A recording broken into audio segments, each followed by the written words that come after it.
Hi, this video is from the recent Pandesal Forum at 83-year-old Kamuning Bakery Cafe. This is about the very big controversy.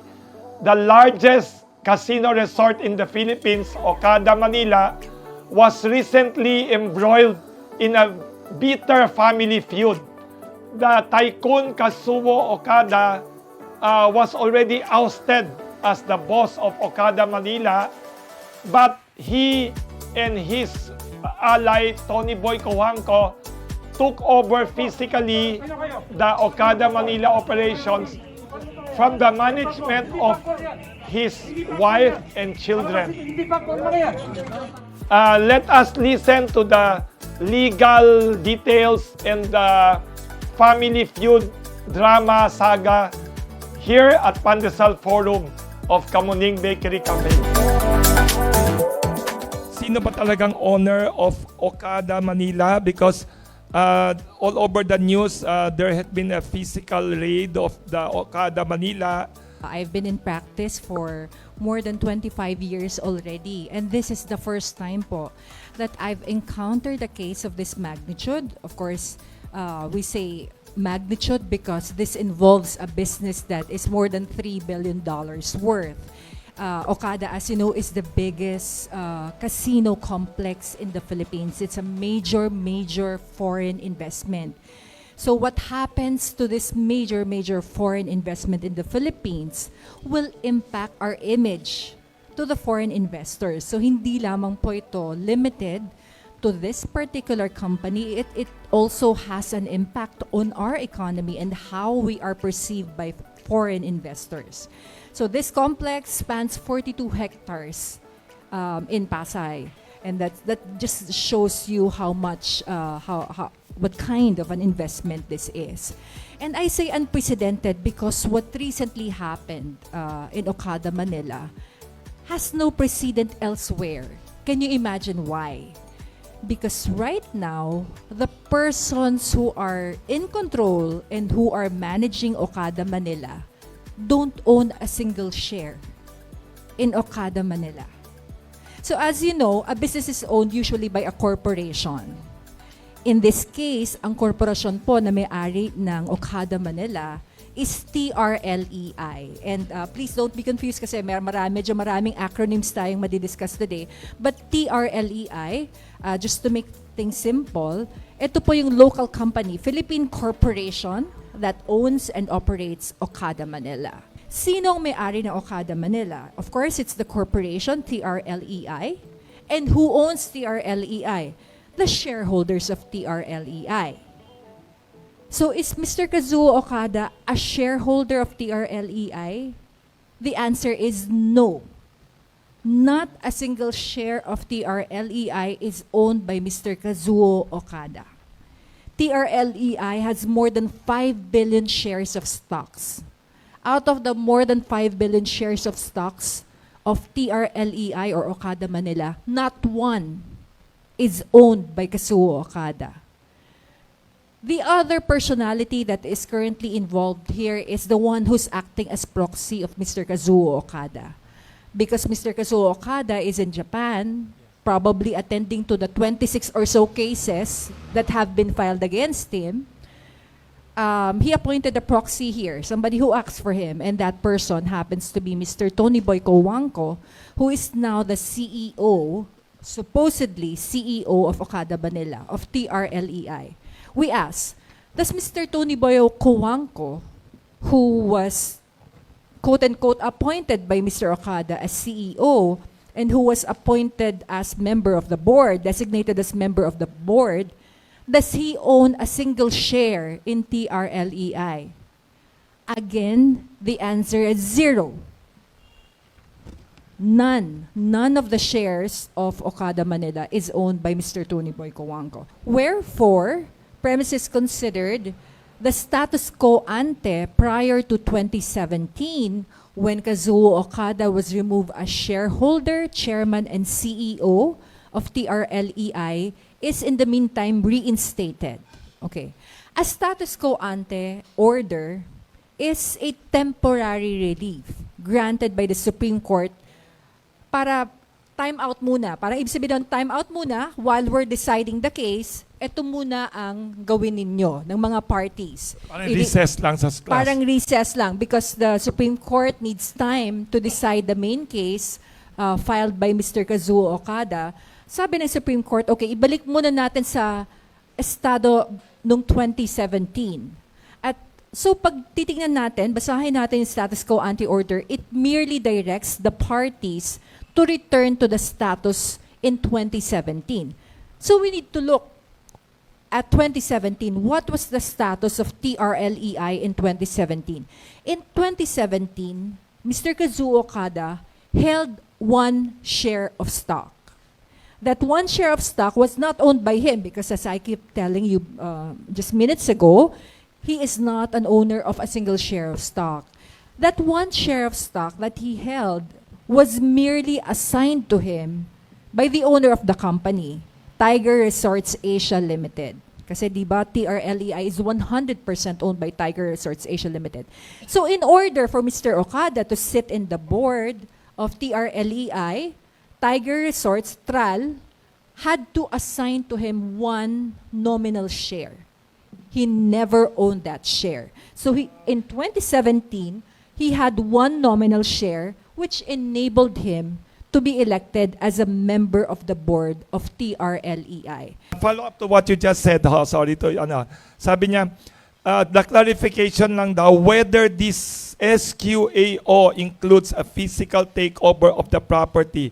Jerome Morales of Reuters News Agency. Ang tanong niya. You can read the entire decision and you will not find physical takeover or physical occupation or physical control or take back the premises. You cannot find those words there. Kagaya po ng sinabi ko kanino, Wilson, ang sinasabi lang po doon, ibalik yung estado in 2017 prior to the removal of Mr. Okada in the board of TRLEI. It did not say anything about physical takeover of the hotel. And that's very as clear you pala, know, yes. it is very clear because the company has a board. So the fact that you are being returned to your status as nominal shareholder of 1 share doesn't mean you can take over the business because it is still owned. The business is still owned by Tiger Resorts Asia Limited. Now, ipinipilit nila, the other side is saying that on top of being reinstated to my 1 share in TRLEI, I should also be reinstated as representative of TRAL. Because in 2017, he became chairman and CEO of Okada Manila because TRAL, the mother company, appointed him as its representative in TRLEI, in Okada Manila. But this is the important part, with Wilson, if I may be allowed, Sir Wilson, to explain. Cannot TRAL, or Tiger Resorts Asia, the mother company, be compelled to also reinstate him as its nominee in the local company? Number 1, the SQAO doesn't say that. The SQAO does not compel TRAL to reinstate him as nominee. Why? Because TRAL is not a party to the case. So alam naman po natin kung hindi tayo partido doon sa kaso, hindi tayo pwedeng utusan to do anything because we are not a party to the case. We have not been given due process. So actually, the only party, the only entity that can make possible Kazuo gaining back control of Okada Manila is Tiger Resorts Asia Limited, TRAL, the Hong Kong company. Unfortunately, while nung una dinimanda niya yung TRAL, TRAL was never impleaded, and so it never became a party to the case. And that's why TRAL, which is not a party to the case, has been reiterating in the press, via advertisements and via press releases, that we don't recognize Mr. Kazuo Okada. He is a nobody. And we cannot be compelled, TRAL cannot be compelled to recognize him because we are not a party in the Supreme Court case. And I don't think that the Supreme Court has any intention of imposing anything on a party that it knows on an entity that it knows is not a party to the case. So Mr. Kazuo's claim that he owns Okada Manila is a sham. He does not own Okada Manila. The Okada in Okada Manila does not pertain to him. Okada is a family, and Yes. the Okada family business has long been controlled not by Mr. Kazuo Okada, but by his son, Mr. Tomohiro Okada. Mr. Tomohiro Okada now is the one in control of the family business. The ultimate parent company is Okada Holdings Limited, and no less than the Supreme Court of Japan has upheld his control over the Okada business. So even in Japan, the Supreme Court said, wow. Yes, that's true. There's already a final ruling by the Supreme Court of Japan upholding the control of Mr. Tomohiro Okada over the Okada family business. So to us, we just hear Okada Manila, we automatically assume, oh, that must be the father. He must own the business. No, that's not been the case for a long time. It's been Mr. Tomohiro Okada, the son, who is a majority owner of the ultimate parent company of Okada Manila. Anong legal remedies to block or to reverse this controversial physical takeover na hindi nasa legal process? Sir, we already filed motions in the Supreme Court to question the physical takeover by the Kazuo Group. In fact, on top of the motions we filed with the Supreme Court, we also filed criminal cases against Mr. Okada, Tony Boy Cojuangco et al. We filed kidnapping, grave coercion, May and follow-up, baka physical pwedeng before you go into the details there, may tanong about that. Totoo ba ang claim ng Kazuo Okada Group that it was a peaceful takeover, but I heard from other people and I saw some videos via social media, the takeover wasn't really very peaceful. What is the true story about that physical takeover? Anong talagang story na nangyari dyan? It can possibly be peaceful po because after the incident, kinailangan ko magpa-medico legal. And You were there. Ako po, I was there. Kasama po kami sa mga nakaladkad ng mga guards nila dahil pinipilit nilang paalisin kami doon sa hotel. So, nung umaga, Yes, many of them daw yata. marami Armed po. There guards were daw. like more than 30 private guards whom we call goons na sapilitan po kaming ipinapalabas. So, nung umaga po, nagdatingan silang lahat and overpowered everybody. Nung dumating yung mga abogado, kami po, nakikita nyo dito sa video, sa pilitan po kami, ako, Yes. physically carried away by, I think, 2 or 3 guards outside of that room. Kasi dyan po nag-board meeting yung mga grupo ni Tony Boy Cojuangco. So, ayaw kaming palapitin. All that we were trying to do is to ask for a copy of the order. Dahil di po ba, pag may takeover na Yes. nangyari, una yung kakausapin yung sheriff para hingin yung kopya ng order Yes. that they're using to take over. So, kung madidinig nyo po yung audio nung video, I was asking for the order. Where is the sheriff? I want to see the For the record, yung kamay ko po, Because that's basic if you're not being allowed taking over to the property. enter But instead of private authority, allowing sir, us to read the order, names, physically sir, carried away po currently kami being from the deprived premises. So ito po yung entrance isang to the abogado pa premises rin of namin Hotel na pinipigilan Okada pumasok. as of this Para moment. lang humingi ng order. Currently, these officers, without There's a any claim by the Kazuo Okada Group na they have a video daw showing the peaceful turnover daw. Ang claim nila Kazuo Okada that they have even one video showing one of the board of directors, Mr. Hajime Tokuda, supposedly peacefully relinquishing management, leadership, and the offices in Okada Manila. And this Mr. Tokuda daw supposedly even peacefully surrendered his ID to them. Ang claim ng Kazuo Okada, mga lawyers daw ng Divina Law firm like you, Attorney Star Elamparo, kayo lang daw ang nag-start ng commotion. Please comment about this claim of Kazuo Okada Group. That's not true. Natawa nga po kami kasi what they did was, ito po yung nangyaring pagpigil sa amin from talking to the sheriff. I'm even, sorry. pinigilan I'm kami. lawyer for this. Ang pinakita po nilang video, and I think in one of their press conferences, si Mr. Hajime Tokuda, nakatayo at parang tila ibinibigay sa kanila yung access, yung ID niya at to portray na meron ng peaceful takeover. Mr. Hajime Tokuda, one of the board members who doesn't even speak English, doesn't even understand English, he's Japanese. So there were more than 30 people. There were police officers from the Parañaque police, there were people from PAGCOR, there was a sheriff supposedly, went to his office demanding that he surrender everything. So, is that peaceful or is that forceful? If you're one against, say, 50 people, including police officers of the Parañaque police, what would you do if you relinquish control of your office to those people? That's not peaceful. That is intimidation. So, he might not have been physically touched initially, but that is clearly intimidation. If you're just one against 50 people, including police officers and private guards, you wouldn't dare resist. But that is what intimidation is all about. Pero ang hindi nila pinakita is the video that we have. Nung nagmi-meeting kami in one of the ballrooms in Okada, Manila, we were peacefully meeting dahil ayaw lumabas ni Mr. Hajime Tokuda, kinaladkad siya.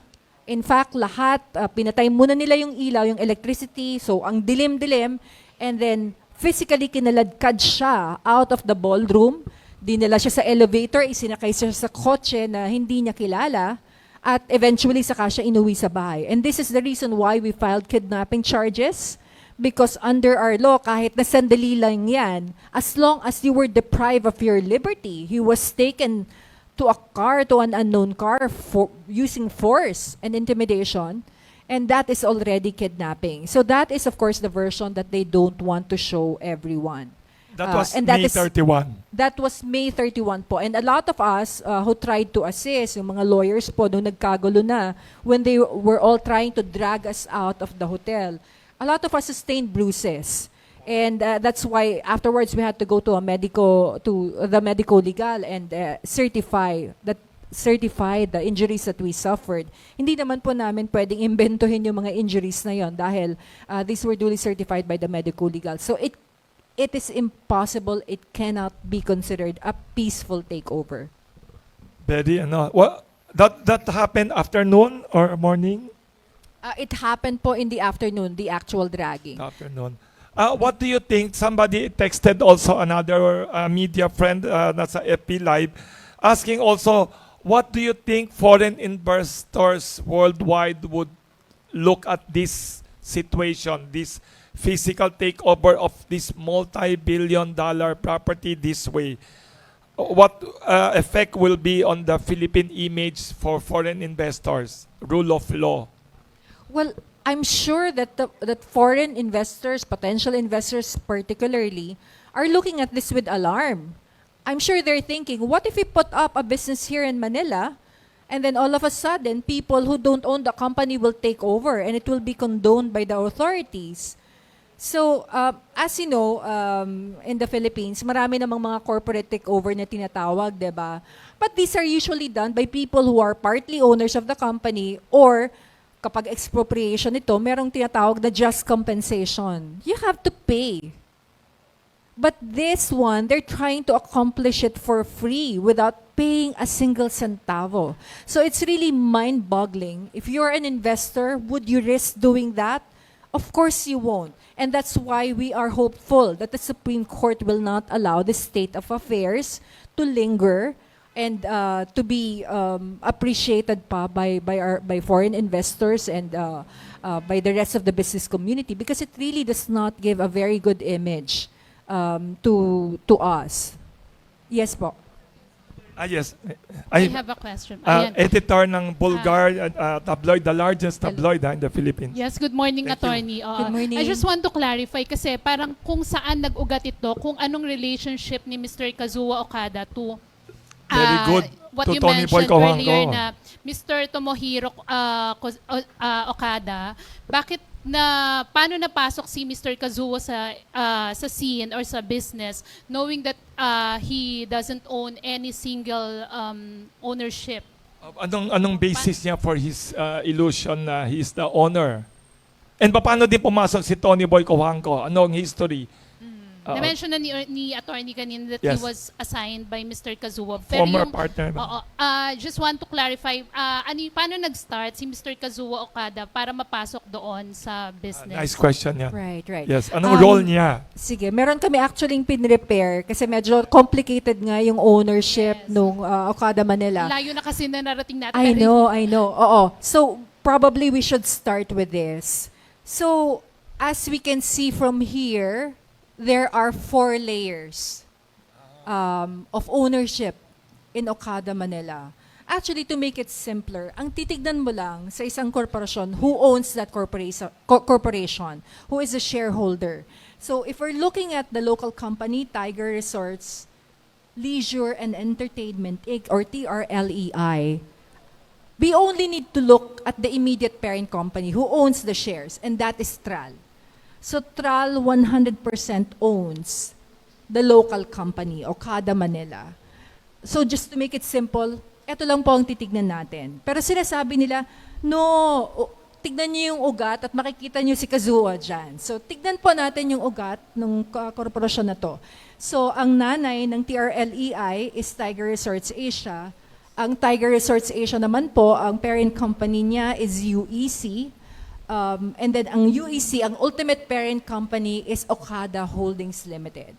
So sa 4 na layers po ng korporasyon na ito, makikita natin si Kazuo doon sa pinakaunang company, sa ultimate parent company, doon sa Okada Holdings Limited.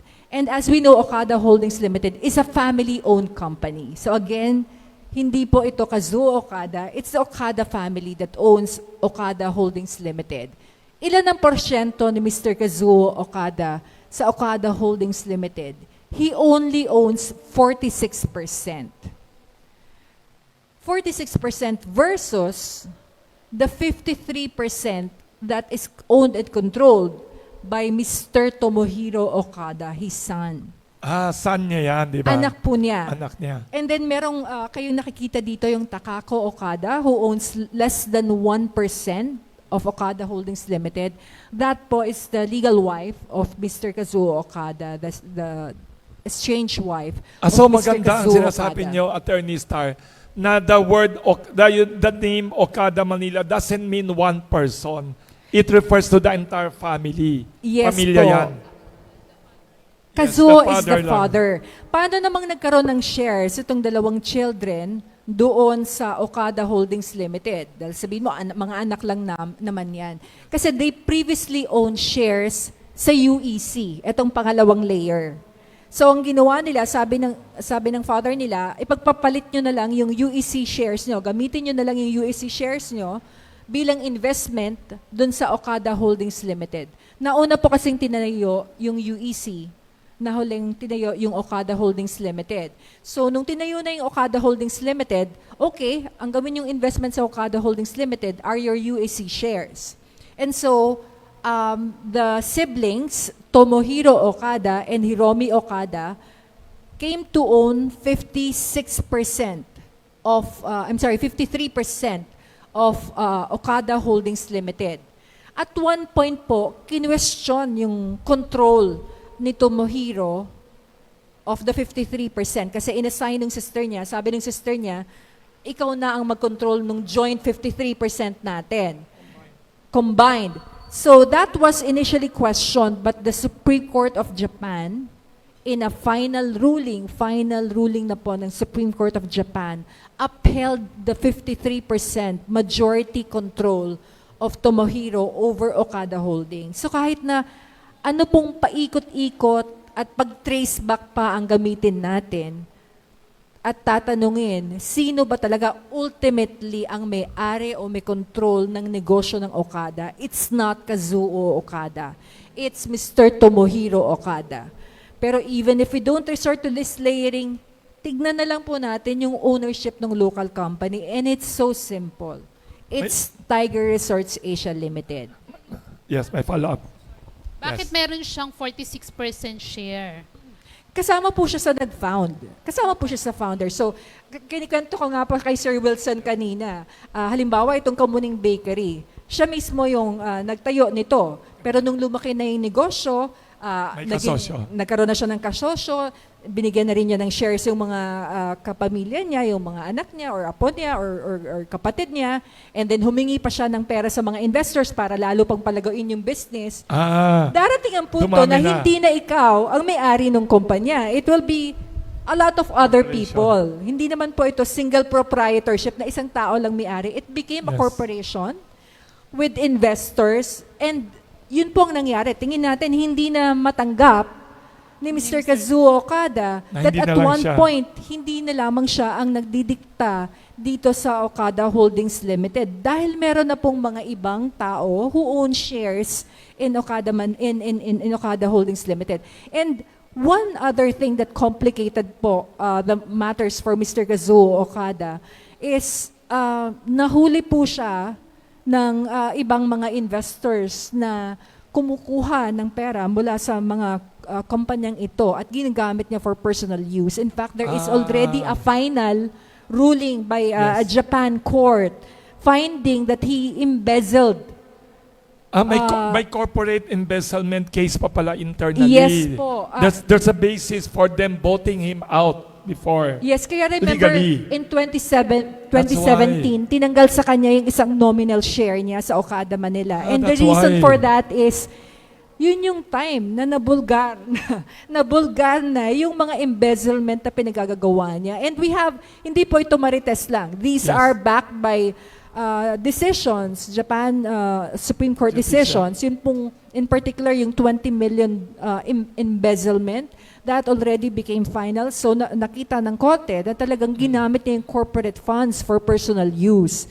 And that's why, kahit na siya mismo yung nag-found ng business, hindi niyo po pwedeng kamkamin lang yung pera ng negosyo. Ito po ay pag-aari na ng korporasyon, but that's what he did. And that's why he was ousted sometime in 2017.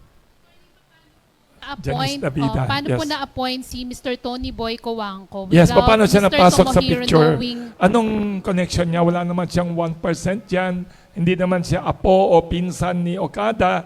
Paano daw siya napasok sa picture, si Mr. Tony Boy Coangco?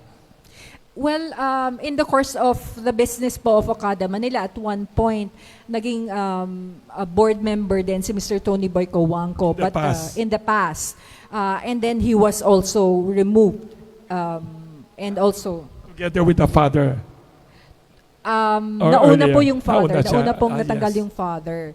So sabi nga natin, their interests probably intersected. Pareho silang natanggal. Pareho silang nawala sa korporasyon. Ngayon, pareho nilang gustong bumalik. Ang nangyari po, naging magkakampi sila. And this is coming from their lawyer himself. Their lawyer was recently interviewed on television. Yes. Kasi nagtataka kami, saan kinuha yung nominal share ni Tony Boy para mag-sit siya sa board ng Okada Manila? Because now he sits in the board and he's CEO of Okada Manila. He's running it now. He's supposedly running it now. So saan niya kukuhanin yun? 100% owner ng shares ang TRAL. So ang sagot ng abogado niya dun sa interview na yon ay kinuha daw ni Mr. Kazuo Okada, ikinuha daw ni Mr. Kazuo Okada ng tig-itig-isang share yung current members of the board, including Tony Boy Coangco, Dindo Espeleta, at kung sino-sino pa, ikinuha niya mula sa TRAL. So, isipin natin, anong authority niya na kumuha ng shares ng TRAL at ipamahagi, kahit tigi-tigisa man lang yan, ipamahagi dito sa mga current board members? It's simply mind-boggling. Where did he get the authority to redistribute the shares of Tiger Resorts Asia when, number one, Tiger Resorts Asia never consented to that. Number two, Tiger Resorts Asia is not even a party in the Supreme Court case. And to emphasize the anomaly, in fact, Kazuo asked the Supreme Court in its petition to give him authority to get TRAL shares and to give it to his new board. The Supreme Court never granted that prayer. And yet, nonetheless, that's what he did. Kasi he realized, I cannot run Okada Manila when I take over unless I put my own board members there. So humingi siya ng authority from the Supreme Court to be allowed to get 1 share each for his board members from TRAL. But of course, the Supreme Court would not do that, and it did not allow that. And yet, that's what he did, per the admission of his lawyer himself. Sorry, Wilson, last Yes, question. finish that. I-follow up ko na rin kasi you also mentioned earlier Good that question. may case na final against Mr. Tony Boy Coangco. And sa showbiz world po kasi, ang alam is Miss Gretchen Barreto owns part of the Okada with Mr. Atong Ang. So paki-clarify na lang din po kung meron ba talaga silang participation and if ever kasama ba si Miss Gretchen Barreto doon sa sasampahan o sinampahan ng kaso. To be honest, ma'am, first time ko pong nadinig yan. We can look at the GIS of yung General Information Sheet na tinatawag ng TRLEI. Wala naman po tayong makikitang mga ganyang pangalan dun sa GIS. So, this is the first time I'm hearing it. Opo. So, wala at all. Wala Ms. at all. Gretchen Zero. Barreto and Mr. Atong Ang. Wala po. So, wala rin sila sa case. Yun po yung malinaw. Wala rin po. Okay, thank you. Thank you from Janice Navida, editor. May may isang question lang follow up pahabol. Isa lang question dito from yes. Ma'am, what will happen to the transactions entered into by Coangco? Paki-mention your name for the Franco. attorney. Paki-mention name Franco niya. from the Manila Yes, Times. Franco from Manila. What will happen to the transactions entered into by Coangco and the other board members after, if you are able to take back the management of Okada Manila? What will happen to the transactions? Well, ang TRAL po, Tiger Resorts Asia, already came up with a public advisory. 1-page ad po yan sa mga major daily. Sinasabi niya that it will not honor any transaction entered into by this current board. It will not honor any transaction, any contract, or any deal entered into by this current board. So those people who are currently dealing or entering into transactions with the current board should beware that if ever the rightful owners of Okada Manila will be able to get back, that these transactions may not be honored. They've been forewarned. They've been warned through that public advisory. So that's one grave risk for them. There's a question here from FB Live and Zoom from Ruel Castro of Malaya Business Insight newspaper.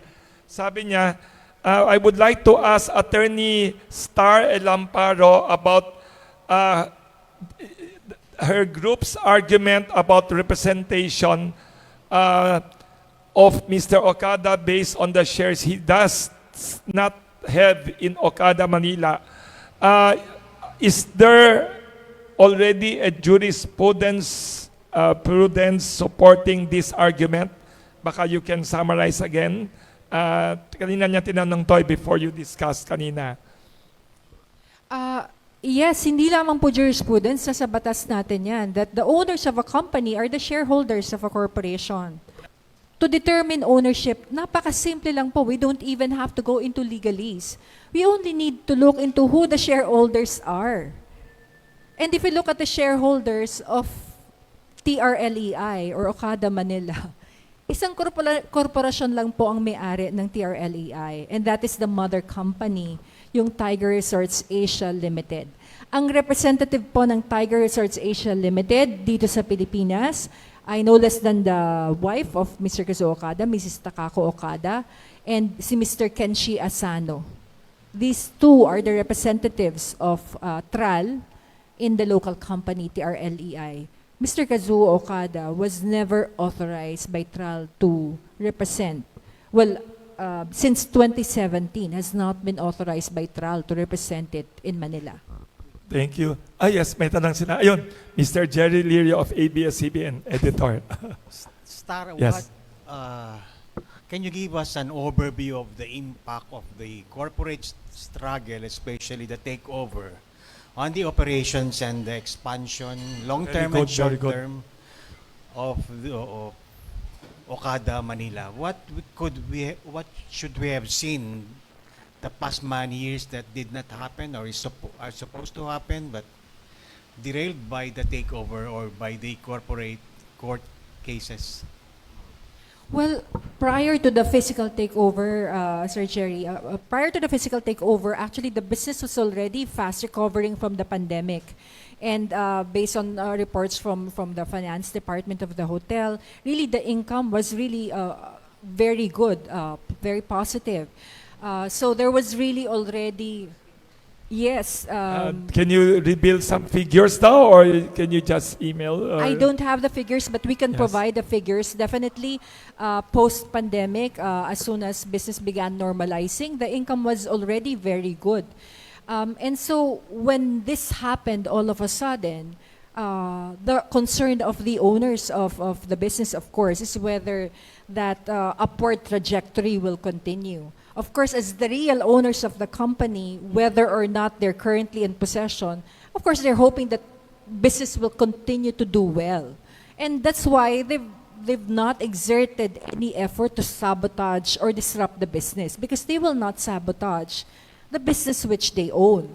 And so when the other camp, the camp of Mr. Kazuo, has been trumpeting the unprecedented, supposedly, income of the hotel, if it were true, then we can only be happy about it as the real owners of the business. And however, I think it's unfair to credit grab at this point, because that upward trajectory began even before the physical takeover last May 31. So the business really is very bullish, but we don't know how long it can withstand this kind of stress, this kind of internal turmoil, because, like I said, the bank accounts have all been frozen. So even at one point, even the employees of Okada Manila were worried whether they would be getting their salaries. So we heard that they're using the casino cage funds, but that's a highly irregular situation. So this is not how the business should be conducted. It has to normalize soon. Otherwise, it will definitely impact the income of the business. It's always the family disputes that tend to be the most acrimonious and most difficult to fix. But I'm sure that the family, Mr. Tomohiro Okada, Mr. Takako Okada, and the rest of the investors in this dispute will be willing to entertain the possibility of a settlement. But at this point, there really is nothing to bargain on the part of Mr. Kazuo Okada, because he doesn't own a single share in Okada Manila. So as far as the business is concerned, it is non-negotiable that this business, this multi-billion-dollar business, be returned to the rightful owner. That part, that much, is non-negotiable. Is it true we heard that there is a statement from the company owners, Universal Entertainment Corporation, which is the mother company of Tiger Resort? Is it true there is a message from the CEO, the chairman, president, and chief executive officer of Universal Entertainment Corporation, Mr. Jun Fujimoto? Is it true? It's with you? Actually, yes. Yes. Unfortunately, these personalities are not in the Philippines. Mr. Tomohiro Okada himself has already issued a statement. These people are very low-profile individuals. You can't even see them. Even if you Google them, you won't see photos of them. These are very low-profile individuals, and I think culturally the Japanese are also averse to being exposed to the media. But they have all spoken up. Mr. Tomohiro Okada, I believe, has issued a statement, and you might be provided copies of that statement. But at the helm of UEC is Mr. Fujimoto, and I've been requested to read a statement on his behalf, if I may be allowed to just get my eyeglasses. This is the statement from Universal Entertainment Corporation Chairman, President, and CEO, Mr. Jun Fujimoto, the company which owns 99% yata, no? Actually, 100% po yan. So, Ah, UEC 100%. owns 100% of Tiger Resorts Asia. Tiger Resorts Asia owns 100% of Okada, Manila. So, basically, Yes. he is at the helm of Okada Manila. Ito po yung statement niya, and if I may be allowed to read. I am Jun Fujimoto, the CEO and Representative Director of Universal Entertainment Corporation. Universal Entertainment Corporation owns 100% of the Hong Kong company, Tiger Resort Asia Limited, which in turn own 99.9% or effectively 100% of the shares of Okada Manila in the Philippines. The two directors of TRA are Mrs. Takako Okada and Mr. Kenshi Asano. Kazuo Okada is neither a shareholder nor a director of Tiger Resorts Asia Limited. It is possible to independently verify this information on the internet at the Hong Kong Governmental Registry website, where this information was officially registered and made publicly available. Not only did Kazuo Okada misrepresent his current status at TRA by filing with the Supreme Court of the Philippines a copy of a fudged past old 2016 version of the HK registry filing, he falsely claimed to have used the shares of TRLEI, owned by TRAL, to hold TRLEI shareholders meeting where he was wrongly claimed to have formed a new board of directors. This is a patently false lie and a material infringement of TRA's rights as 99.99% holder of the shares of TRLEI. We intend to file criminal and civil charges in Hong Kong against Mr. Okada and all the other parties that have infringed on TRA's rights and caused tens of billions of damage to TRA and UEC. We have already received confirmation and a legal opinion from our Hong Kong lawyers that the jurisdiction of incorporation and registration of a company is the appropriate place for an intercorporate dispute. Therefore, it is clear that in the current situation, both Japan and Hong Kong are the appropriate jurisdictions to resolve these problems and decide who are the legitimate shareholders, as has already been decided to be Tomohiro in both Japan and Hong Kong. We have also received an official letter from a Chinese government official requesting that the laws of Hong Kong be upheld. In addition to their extreme disregard for the rights of UEC, TRA, and TRLEI in Hong Kong and the Philippines, the handling of this dispute by Kazuo and their violent and illegal occupation of the property in the Philippines is an illegal action with the intention of thwarting the listing of a Philippine company in the United States. Their behavior is not acceptable in any jurisdiction, and the actions of these individuals could unfortunately have a severe negative impact on the view of investors on the Philippines as a potential investment opportunity and could even become an international problem.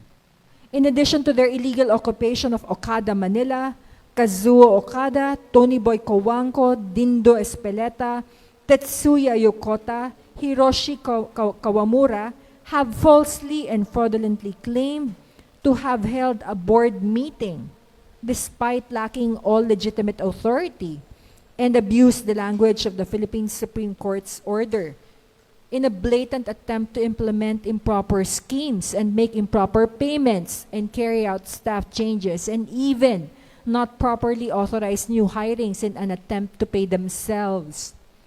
I hereby declare that UE and TRA will take all appropriate measures and actions against all persons, regardless of nationality or location, in accordance with Hong Kong law, to enforce against such parties the rights of UE and TRA in HK as properly granted by that government, with such HK registration being made available to the public. Finally, I sincerely hope that these blatant and illegal actions can be swiftly rectified before it becomes interstate economic investment issue and affect the preferable environment for the international investment in the Philippines, so that UE, TRA, and TRLEI can focus on the business that we have built over the last years and can continue to contribute to the livelihood and well-being of our employees and the Philippines as the economy continues to recover from the COVID pandemic of the last years. Signed, Mr. Jun Fujimoto, Universal Entertainment Corporation, CEO and Representative Director. So that is the statement. Would like to invite naman to us. He's in the San Francisco, California now, but joining us via Zoom. One of the best experts in Asia about family businesses, si Professor Enrique M. Soriano III. He is former chairman and professor at Ateneo Business, Graduate Business School. For the chairman siya ng Global Marketing Department before and professor. And also book author about family business experts. Can we invite Professor Eric Soriano to give us some of his analysis and opinion? Ano nangyari sa Okada family? Is Professor Eric here with us via Zoom? Professor Eric Soriano, welcome ho. Hi, Wilson, and of course to the audience right now listening to Zoom. I've been listening intently to the forum, and I cannot help but commiserate with the current conflict, because it's really unfortunate, no? A lot of emotions and unnecessary and sometimes senseless conflict that could have been avoided if there were rules that were defined from the onset. So it's really unfortunate this is happening. Similarly, with some of my clients here in North America, it's painful. It's very common, but there should be at least some rainbow, no, some silver lining. Hopefully, as what I've been doing, if you talk, you can solve. If you can't talk, you really can't solve. So that emotion must be diffused. Otherwise, it's going to be a simmering boil all the way to clearly a litigation in the making. There's a question, Professor Eric Soriano. Is this common na there are founders or co-founders of family companies before na they're not the only shareholders, but they still want to exert full control of the company as if it's 100% owned by them? May ganyan bang precedent na, kasi there's a misconception na if you're the founder, you're the absolute ruler, you're always the one correct. But yeah, have you encountered cases like McDonald's before in America na the founder is not really 100% owner? May ganyan ba yan? Yes, that's actually very pervasive. We call them the founder's dilemma. No, they started the business and they have, in a way, started to dilute themselves and passed on some of those shares to the children. But in terms of full control, they still want to be on top. And that's very common for founders. We call them the emperors. And clearly, unless they... there's a saying that I once wrote in one article. They're willing to follow inheritance by providing shares, but they never would want to lose control. So this is, I guess, very pervasive, especially from an Asian context, no, where the founders, up to their dying breath, would hold on to power, because for them, the business is an extension of themselves. It's part of their ego. It's the center of everything. It's their wife, it's their mistress, it's their children, all combined, and they just don't want to let go of the reins of power. So unless the founder would be more than willing to start the process of succession, they can inevitably become also the cause of the breakdown. So it's a change in mindset for many emperors or founders, and they can't seem to let that mindset disappear or slip away because they have started the business from practically nothing. Thank you, Professor Eric. There's a question here from our media friends. Given your vast experience with many family companies, family businesses, even family feuds, what have you heard about the Okada Manila case and controversy? What do you think should the Okada family do to resolve their family conflict so that investors can remain interested in their business? This is similar to the question dito ng Mr. Jerry Lirio, editor of ABS-CBN. He asked about family business. Any advice from your side? What have you heard about this controversy and any advice to them? Well, I've been engaged with many similar cases, not necessarily in the gaming industry, but clearly the way to go is primarily to diffuse the tension, and there has got to be a mediation of sorts among family members. They need to sit down. They need to, because this is not just about the money. It's deep seated. In most cases, it's probably so deep that it probably just started when the kids were still young. The lack of perhaps, I guess, good parenting, where the founders would just be out in the field and explore and do a lot of deal making. In the end, it's no longer parental love, but material love. So how do you address this?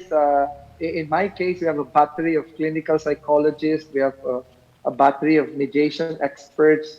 We go out of our way to really sit down and diffuse the tension, because the moment it goes to the courts, it's obviously irreversible.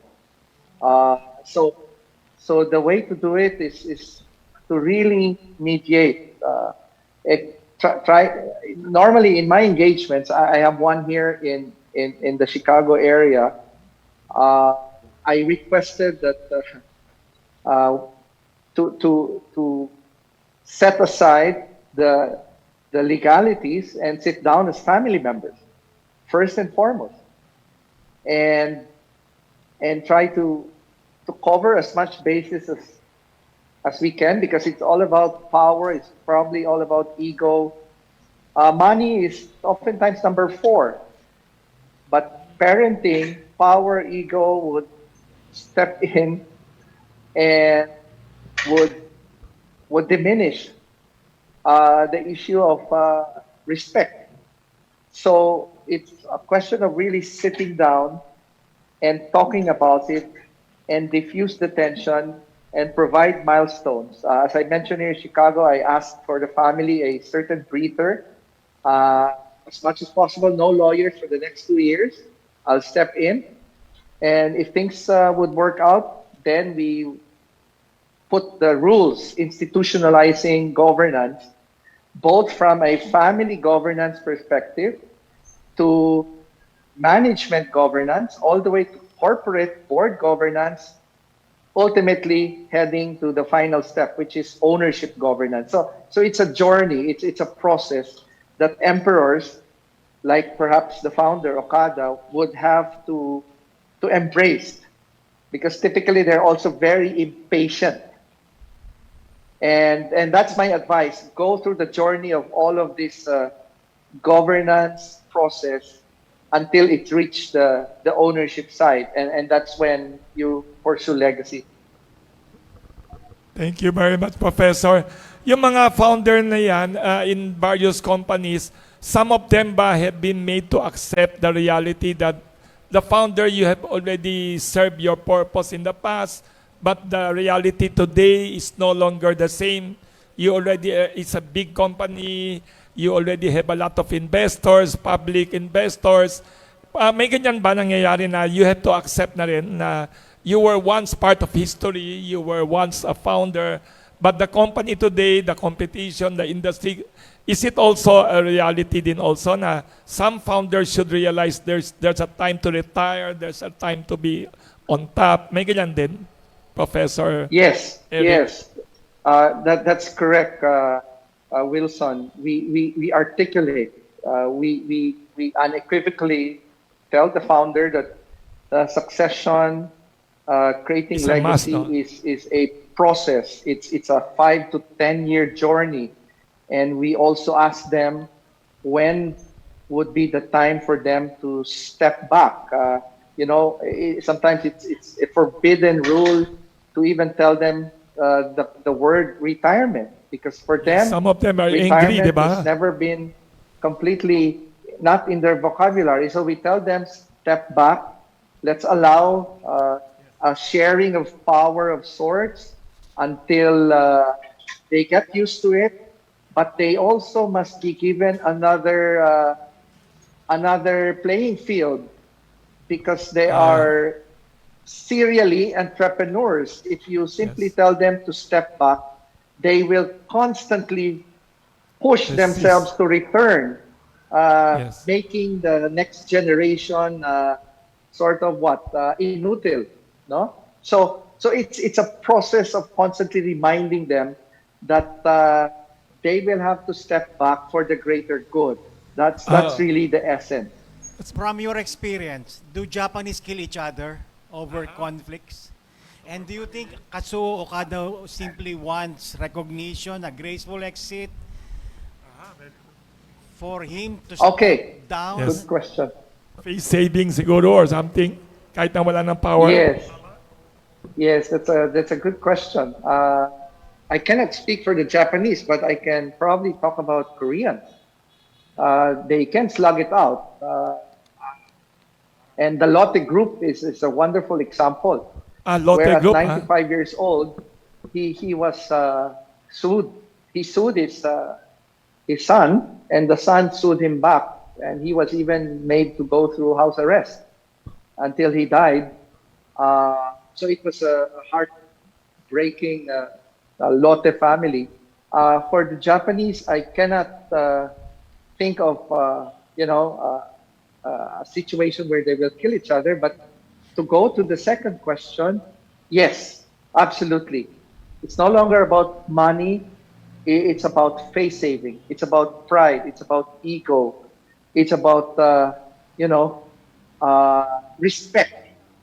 All of these things combined, and if this is not addressed, I believe Okada, like many emperors, would really push the envelope. To what extent we don't know, but yes, very true. It's all about face saving. It's all about talking. It's all about perhaps even apologizing. It's all about sincerely articulating the needs of both warring parties. Thank you, Professor Eric Soriano. Thank you to Jerry Lirio for those questions. Thank you, Professor. What time is it there? Baka may tanong si Attorney Star. I also want to thank Professor Soriano. What he said about the founder being, quote-unquote, the emperor, meron silang the emperor's complex, I think is reflected very well in Mr. Kazuo Okada, because I don't know if Professor Soriano saw that video clip where in one board meeting, he was telling everybody that he is God. So there is that video. So that's very telling. He feels that he should be in control and he is all powerful. And I agree with you, sir, that it has a lot to do with face saving also, because hindi niya matanggap that he's no longer in control if he considers himself to be the God. Ito po yung video na yon. Very good Actually, analogy. we this photo. You can Google it. So I totally agree with Professor Soriano.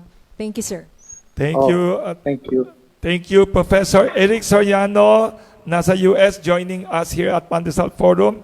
Thank you to Attorney Estrella, Star Elamparo. There's another question here. Texted to me by a media friend also, nasa Facebook Live. Is your group willing to sit down with the group of Kazuo Okada, Tony Boy Cojuangco, and Dindo Espeleta to reach an agreement or settlement? Wouldn't that be an easier way to settle this intra-corporate dispute? And sino pala si Dindo Espeleta? May nagtanong dito na media. Are you willing, your side, your group, to sit down with them for an agreement or settlement? To the first question, Sir Wilson, anytime we are willing, but like I said, it's what is not negotiable is the complete and absolute return of the business to the rightful owners. So perhaps we can talk about the other cases, or maybe even the criminal cases, but the turnover of the business to the owners is non-negotiable. And then secondly, who is Mr. Dindo Espeleta? Actually, I also heard about the name for the first time when I became involved in this case. It's interesting to note that Mr. Espeleta is somehow affiliated with the contractor that built Okada Manila. And we know, based on legal records, that he has a multi-billion peso claim against Okada Manila, which Okada Manila has refused to pay because there were several, based on record, apparently irregularities. There has, in fact, been an overpayment based on the position of Okada Manila. So he wasn't being paid for a very long time. Now that he's part of the current board, quote unquote, a board resolution has been passed ordering the payment of the claim of that contractor, which has been consistently rejected by the real owners of the company. So we don't know what happened to that board resolution. We have a copy. We don't know if that's been implemented, but that is just one of the concerns that that we have over them staying there for some time. Thank you very much, Attorney Star Elamparo. Do we have time for one question? Yes, Ms. Janice Nabida. My microphone, yes. Last question, Just to thank be you. specific, attorney, what are the criminal and civil cases that the Pending UEC cases, and TRAL plan to file against Mr. Kazuo in Hong Kong? And at the same time, what are the cases to be filed against Mr. Cojuangco and the other board members here in the Philippines? We have been talking to their Hong Kong lawyers, and we have been told that there is basis to charge them civilly and criminally for making false representations here in the Philippines, because the seat of TRAL is actually in Hong Kong. And well, like I mentioned earlier, there was an admission from their lawyer that they got shares from TRAL, which they gave or assigned to Mr. Tony Boy Cojuangco et al. So that's taking of property that's not theirs. So TRAL has never authorized the assignment of those shares.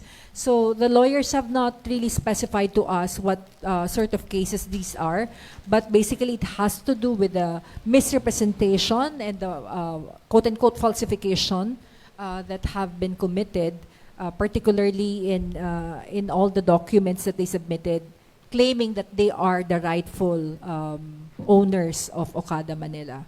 So that's already being prepared. And of course, this is on top of the several criminal cases that we have already filed against Mr. Cojuangco, Mr. Kazuo Okada, with the Department of Justice, and as well with the Prosecutor's Office of Parañaque. We also have pending falsification cases against them, which are already submitted for resolution, by the way. So we're hoping to have a resolution soon. Ano yung mga previous cases na i-file nyo, attorney, against Mr. Tony Boy Cojuangco? Kasi parang nakat kanina. Harassment. Okay. Dun po sa Department of Justice, in connection with the illegal and violent takeover, we filed kidnapping, grave coercion, physical injuries, and unjust vexation against Mr. Kazuo Okada, Tony Boy Cojuangco, Dindo Espeleta, and the rest of the members of their board, as well as the goons or security guards that we have identified. Kasi hindi po lahat nakuha namin yung pangalan. Ang status po ng kaso na yan, filed against them by myself because I was injured, by Mr. James Lorenzana, by Mr. Hajime Tokuda, and Mr. Mitch Satate, as well as Mr. Juan Peña. Nag-file po kami kahapon ng reply affidavit. So, nag-file yung kalaban kahapon. No, I'm sorry. Nag-file kami ng reply affidavit kahapon. So, yung kalaban are scheduled to submit their rejoinder affidavit next week. Yun namang falsification cases that we filed because nag-submit sila ng mga falsified director certificate, that's already submitted for resolution, and that's pending with the Prosecutor's Office of Parañaque. Okay, thank you, Atty. Very, very important cases, saka important issue to be resolved. Thank you once again to Attorney Star Elamparo of the very respected, high-powered Divina Law Firm led by the very respected Dean of UST Law School. No? Paki-regards kay Attorney Divina, very good lawyer. And also thank you to Professor Enrique Soriano III. He is more known as Professor Eric Soriano. And also, of course, to our media friends here for attending Pandesal Forum. We'd like to invite Attorney Star Elamparo to give us your closing statement, to please kindly summarize what we have discussed today, what your side, the real owners of Okada Manila, want to see happen, and your hopes for this controversy. Attorney Star Elamparo. If we simplify the issue in this case, it actually boils down to the ownership of Okada Manila. And if we look at the documents, if we look at the GIS, if we look at the various other documents, including all the cases that have been decided, the answer is clear. Kazuo Okada, it cannot even be disputed, Kazuo Okada is not a shareholder of Okada Manila. Okada Manila is owned by Tiger Resorts Asia. And in what capacity they are holding on to the business? Nothing. They have no personality. And so it is our hope that the Supreme Court, that our judicial system, will finally right this wrong, this injustice committed upon the real owners of Okada Manila, and hopefully we will be able to secure a favorable ruling from the Supreme Court very soon to be able to get back the business that is rightfully owned by TRLEI and the real owners of TRLEI. We call upon these interlopers, hopefully, to relent on their own and to surrender the business to the real owners. But barring that, we are hopeful that the Supreme Court will decide in our favor, hopefully very soon. Thank you very much, Attorney Estrella Elamparo, Legal Counsel of Tiger Resort, and also Senior Partner of Divina Law. Thank you again also to Professor Eric Soriano in the US, who already shared his views and analysis. Thank you to all the media here at Pandesal Forum of 83-year-old Kamuning Bakery Cafe. Please subscribe and like this YouTube channel and share to other people.